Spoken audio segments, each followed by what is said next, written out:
Hello and welcome back to the New Wave Hockey Podcast. I'm your host, Link Dansevich, and today we're going to be getting into some draft rankings, but we won't be ranking the 2024 draft, no. We're going to be ranking the 2025 draft before the season even starts. I wanted to get a quick ranking out there based on these players from last season before the next season starts and just kind of give a good litmus test in basically how much these players are going to rise this season. It's going to be a really fun look back to look in June and see, wow, this was the consensus on this guy all the way back in September. So it's a really fun exercise and I think it'll be great for the channel, but I didn't just rank these guys by myself. No, I asked my friend and colleague, David Saad from Recruit Scouting, to come and help me out and rank them himself as well. David is a European scout with Recruit Scouting and also an OHL scout with Dobber Prospects, so his resume is pretty extensive. I don't need to tell you how good he is as a scout because he's just tremendous. You'll see clips of him throughout the entire video explaining his processes for all of his picks, and I'll be giving my explanations as well. So let's get right into it. Let's stop with all the boring talk.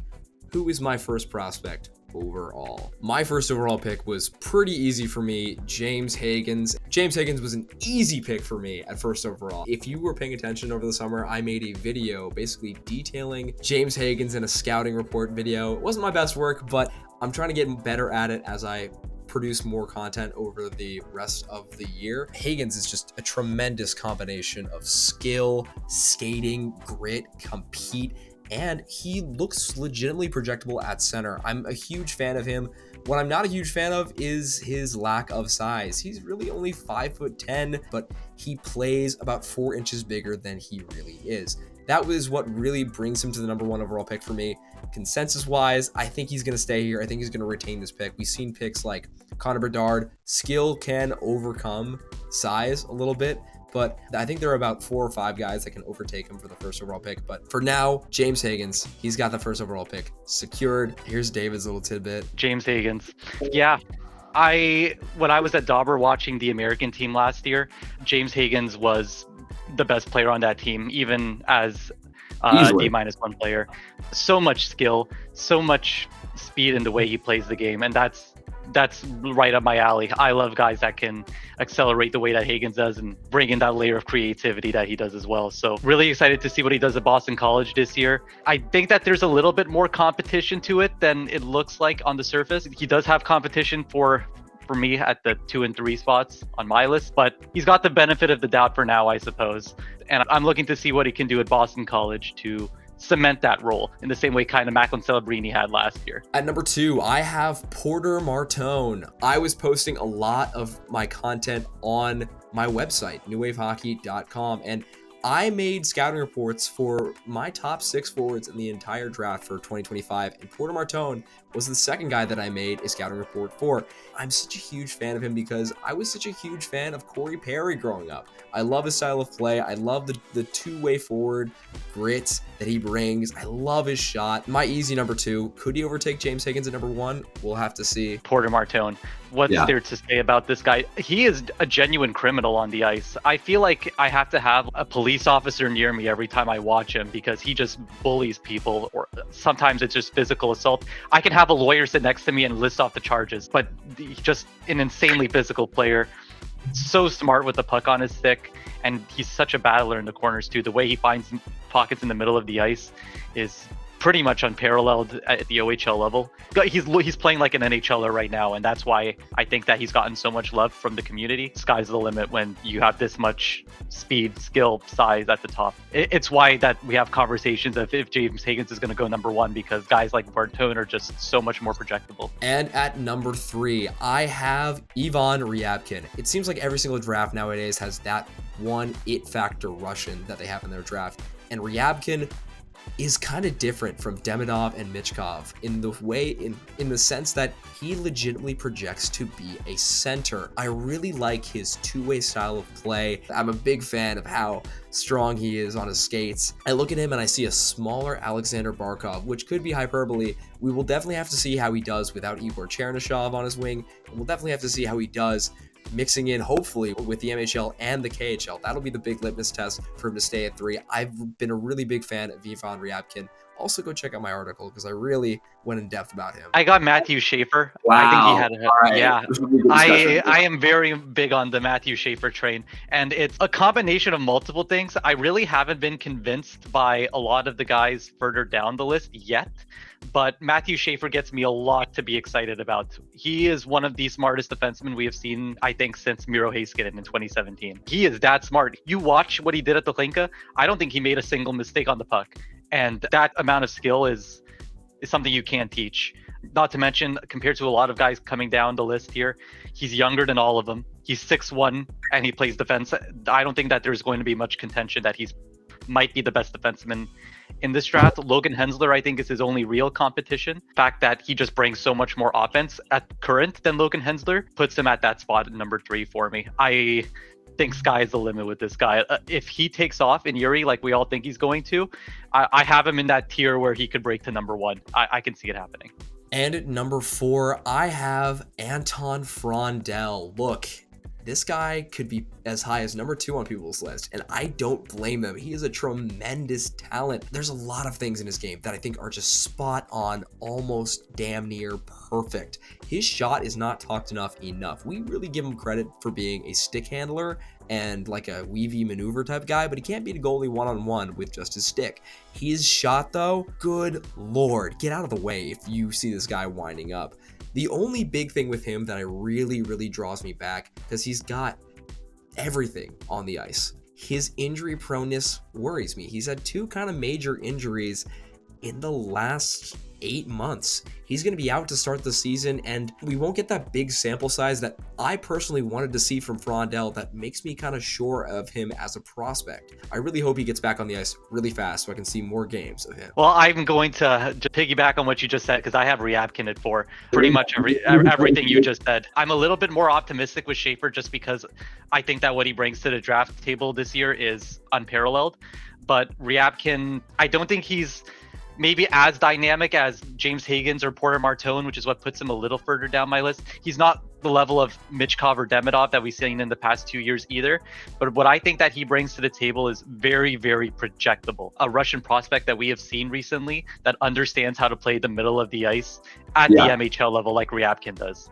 At number 5, I picked Michael Misa. The exceptional status forward seems like he has everything to prove this season, even though he does everything perfectly. I'm a huge fan of Michael Misa. It's just the production that people are really worried about. His rookie year was dynamite. His next year was also really solid, and he was a great piece to a team that won the Memorial Cup. What will he do when it's really him by himself? I'm most excited for that. He's as pure of an offensive threat as you can get. Every time you're watching him play in Saginaw, you're probably going to be witness to a highlight reel goal or a show-stopping play. Other areas of his game, besides the skill game, besides the shot, besides the passing, besides the stick handling, besides the skating, to compete, I need to see more consistency with him. But in essence, I think people just have a gigantic microscope on Misa's back. If you want to be that overcritical with him, go ahead, be my guest.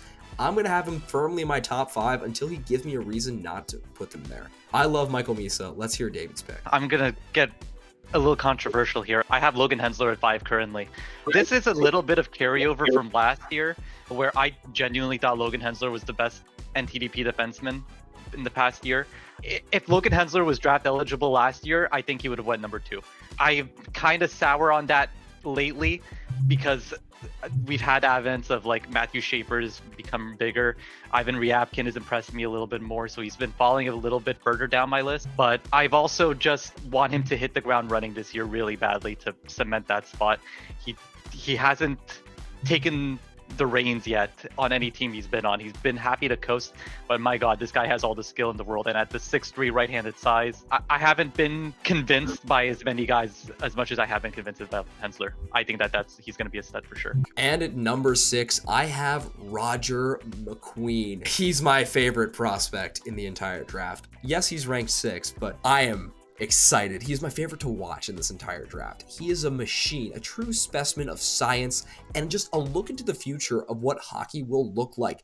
A 6'5", 190-pound monster who can stick handle, who can shoot, who can pass really well, who's an offensive threat. It's really crazy to see this dynamic of a game. He's able to be solid on defense, obviously with his long reach, out of ice he can cover. His stick handling is ridiculous and a legitimate second option to, again, him being massive on the attack. He has so many options when he's on the rush that I really can't find anybody else to put ahead of him than the 5 that I've mentioned.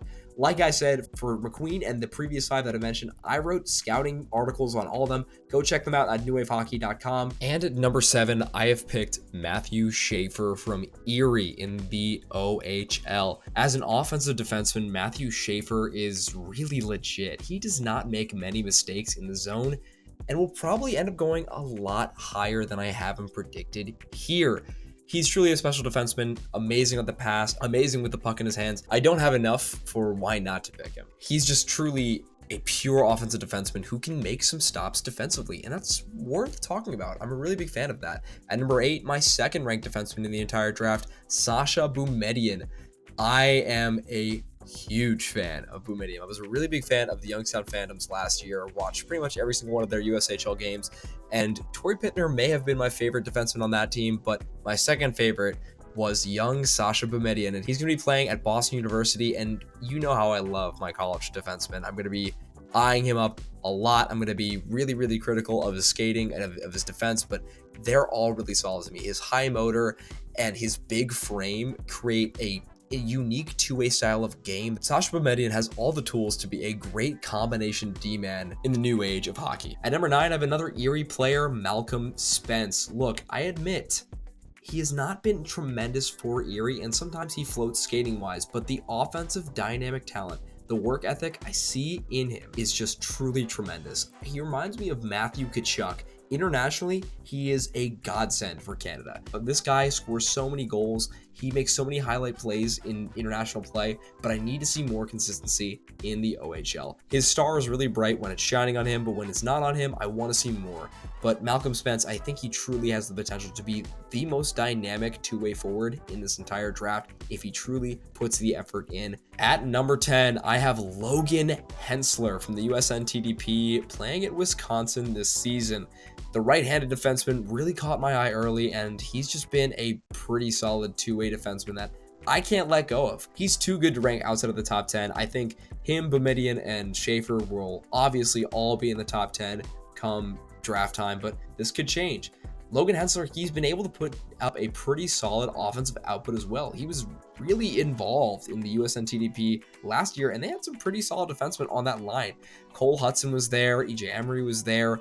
They had a lot to work with, and he snuck his way through, and that's the reason why he's going to be playing in college this year. I'm a big fan of that. The right shot, you got to take it where you can find it, and Hensler is a guy that will not make you think twice when you select him. At number 11, I have Victor Eklund from Djurgårdens in the SHL. He probably will be playing in the Allsvenskan all year, but man, he is so talented, just like his older brother. The second forward that I have selected from Djurgårdens is truly a wonder. I think that he's even smarter, faster, and has better stick handling than his older brother. His compete is really what gives me the confidence to put him this high in the entire draft. His IQ is really solid. He can compete with everybody. Though he may be smaller than a lot of the players that he's playing against, the Allsvenskan, he will be 2 steps ahead because of how smart he is. I'm a huge fan of him. At number 11. And at number 12, my 4th ranked defenseman in the entire draft, Dakota Rayon-Mullen. I have a thing for defensemen who are going to be playing in the NCAA. I think they project so well. Look at Zeev Buium from last year. Look at Artem Levchinov from last year. These guys were super NHL-ready defensemen, and they were playing in the NCAA last year and looked so good. I feel like Dakota Rayon-Mullen could be that great defenseman. I already really liked his tape from the USNTDP, and there were times where I feel like he was pushing Logan Hensler to be the best defenseman on the ice at some points. He really was rolling on offense, on defense. The compete is there. The effort is truly outstanding. And the defensive awareness really is something that I've been a fan of for the entirety of last year. Plus, he can produce offensively. It's another Michigan blue liner who can produce offensively. I might be higher on him than others, but I won't regret it. He looks great. At number 6, I have Anton Frindell. I have a little less confidence than a lot of other people do in him. I saw a shift with him. It was one of the last games he played before he got injured, where he away from the net and got a goal by just sitting in front because he pushed everybody near him away. I don't think that's going to work at higher levels, and it's made me a little bit sour on his game and the fact that we just haven't seen him play in like almost the calendar year. I have him at 6 until proven otherwise. 7, Roger McQueen, who I think is just a tank. I think he brings a lot of the same things that Porter Martone does. He's just a little bit more raw in that aspect, but he brings everything that's sexy about Porter Martone a little bit further down your draft list, and he plays center. And number 8 is where I have Michael Misa. I had the opportunity to actually watch Misa live a couple of times last year. It was in Ottawa, so he was playing against like a pretty tough defensive team. And the one thing that I noticed about him was that he was kind of following play a little bit. It was a little bit slow, and that was something that sort of came as the year went along. I think that, like a lot of other prospects, Misa's one of those guys that needs to hit the ground running. But I can definitely see him climb his way back up to the top of the list like you have him. It's just a matter of, actually getting there. At number 9, I have Victor Eklund, who is one of my personal favorite players in this draft. All the skill in the world. I see him on like 20 to 30s in some people's lists, and I want to shake them silly. Just speed, skill, and like all the talent in the world. He's following the exact same trajectory as William is so far as well. So like that's even more confidence into me having optimism for him. I have all the time and patience in the world for a guy that thinks the game like Eklund does. And at number 10, I have Sasha Boumediene, another leftover from last year. I really liked what he started the year with in Youngstown, which was a very, very stacked defensive team. And I thought that it was very impressive that he stood out as much as he did. Really intelligent puck carrier. He was a bit higher on my list and dropped off with his performance at the Hlinka, which I thought was very hot and cold. And it made me a little bit skeptical on how he could translate to the NCAA. He's another guy that it's like, he's going to get that opportunity. So what he does from here will be very important. Okay, so at 11, Caleb Denoye of the QMJHL, probably the smartest player in this draft class, honestly. The way that this guy reads, remarkable. One of the most mature games in this draft class too. I could go on all day with him. He'll easily crop into my top 10 if somebody falls out. At number 12, Adam Banak. He's one of those guys where I'm throwing caution to the wind with. He's got all the speed in the world and all the skill to play with it. Somebody asked me earlier this year if he was 6'1", 170, where would he go? And I said 1. I just have that much confidence in him. And at number 13, I have Justin Carbonneau from Blainville-Boisbrand in the QMJHL. I may have just butchered the town name and team that he plays for, but you know what he butchers? The net.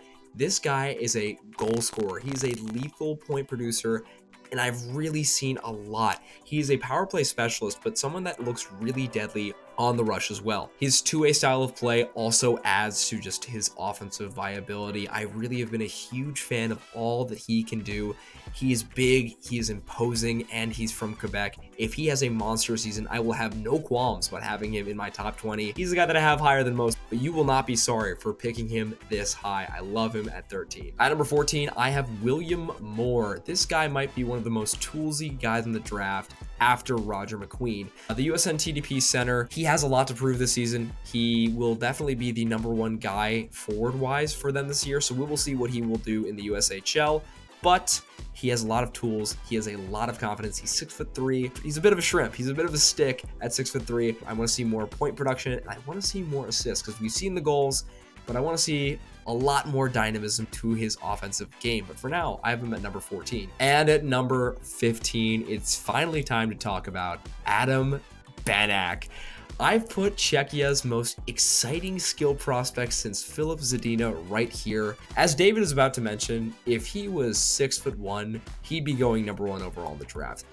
By far, the most dynamic offensive talent in the entire draft. He can score almost at will, and I cannot wait to see that at the US level. The real test to see how far he will rise in this draft is basically to see how he does with the American physicality in this draft. If he's able to stave that off and even thrive in physicality and in physical situations, I will have no qualms to put him in the top 10.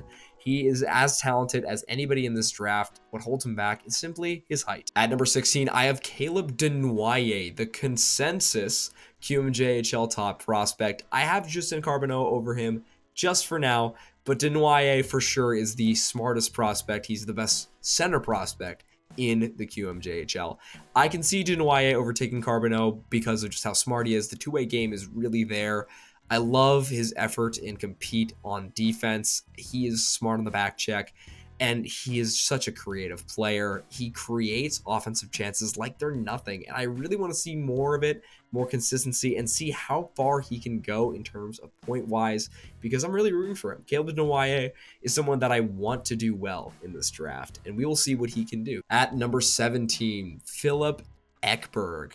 Recent commit to Ottawa. I really have been waiting to talk about this guy for a long time. He is so smart. He is really fast, and he is able to control the pace of play to his style, which is just so mature for a young player at that age.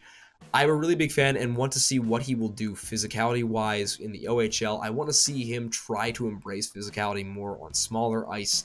But what I'm really looking forward to is the amount of points he's going to put up. If he puts up point per game numbers, I'm going to have no issue putting him top 20. He absolutely deserves it right now, and I cannot wait to see what he does in the OHL because I think it's really the best place for him. At number 18, I have Radim Murtka, a 6'6" right-hand shot defenseman who can move pretty well. This isn't Anton Salayev. He's not going to be a dynamic guy who will change your defense from day one. However, he's an interesting guy to keep tabs on. He had a great Hlinka Gretzky Cup. He was really solid for that Czech team, and he looks really good in the Czech U20 league. I just want to see what types of numbers he puts up in the Czech league because he's got a powerful shot. He's got a pretty above average offensive game for a 6'6" defenseman. And again, he just is really big, and teams value that more than anything nowadays. So that's something that I think will play into him getting drafted. We will have to see. At number 19, I have Jake O'Brien from Brantford in the OHL. Another tremendously smart center who puts up points but is almost increasingly reliable in the back end. There's not any part of the game that I wouldn't say is great. He really excels in every single area, but I want to see him excel altogether in the stat sheet. With the skating, there's nothing that truly stands out and says this guy should be top 15. This guy is a dynamic top 10 prospect. I think he can get there, and he's somebody that I'm really watching and I have my eye on because Simon St. Laurent, another YouTuber, has been a big fan of this guy since last year, and I've been keeping an eye on him with him. So Jake O'Brien, keep an eye on him, watch some Brantford games in the OHL. That's all I have to say. And at number 20, I will have to admit, this guy initially I didn't feel like deserved to get a top 20 spot, but because of his production, because he broke records in the Swedish league last year, I had to. Jacob East Wozniak is my number 20 forward, and I don't feel great about it. He put up a lot of points. He has a ton of talent offensively. He is a big forward, 6'3". He has all the tools to succeed in the world, but the effort and compete does not seem to be there. The skating does not seem to be there. I am really a pessimist for this guy going into the season, and I just want to have him in my top 20 just so I don't look silly if he suddenly turns it on and makes everybody his bitch in the SHL. Jacob East Wozniak, I just want to see more power. I just want to see more compete. Just any compete at all, really. Honestly, anything better from last year. Teen Cole Reshny. This is sort of where I think the top tier of this draft class kind of tops off. Reshny is a very hot and cold player for me, but unlike a couple of players down this list, he's a bit more predictable. He's very hot against teams he can dominate, and he's very cold against teams that challenge him. I think that as he raises his game at the WHL level this year, because there was flashes of it at the Hlinka, and I think that he is improving at a good enough rate that he can lock this position down a little bit more, but he's somebody I believe we're going to have to be a bit more patient with. 14 is where I have Malcolm Spence. Pretty much a lot of what you said earlier. I think he's got quite a few projectable skills. I just not as confident in the skill level. I have to see him be a bit more impactful with the puck on his stick, I suppose. He's not a dangler. He plays a very straightforward game, but it's a very projectable game, and I can see him fit in onto a NHL middle six fairly easily. And at 15, I have Jacob East Wozniak, who I am holding out a little bit of hope for. Apparently, I am one of the more positive people on East Wozniak that I've met.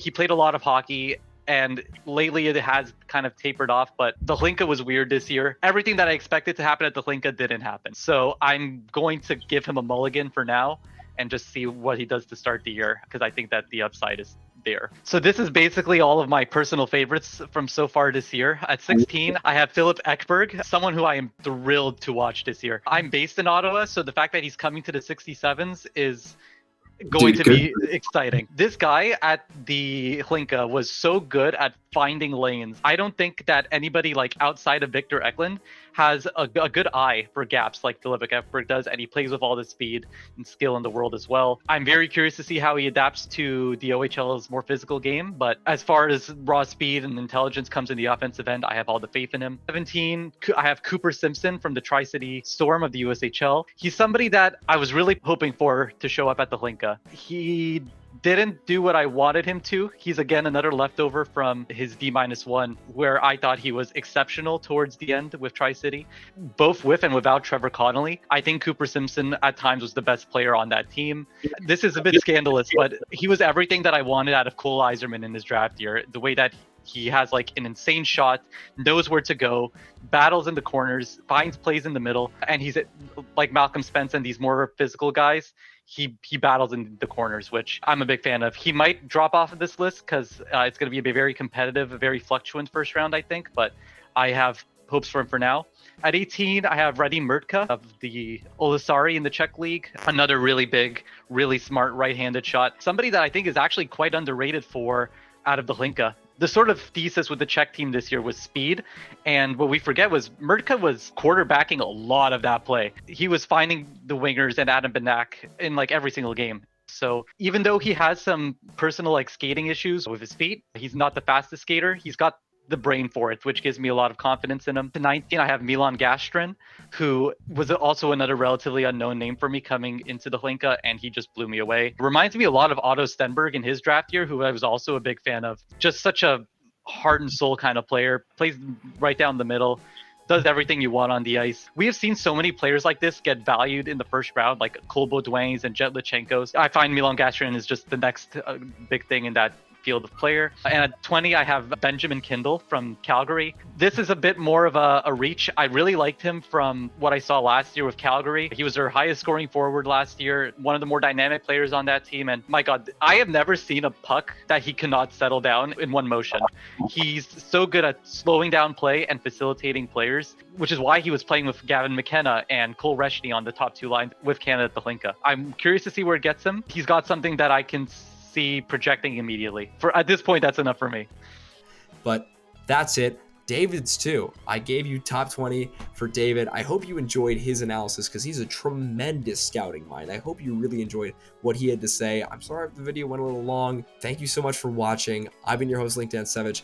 Definitely go check out David on X because he posts regularly, and definitely check out Recruit Scouting and Double Prospect to see his articles sometime soon. But I'm your host, signing off.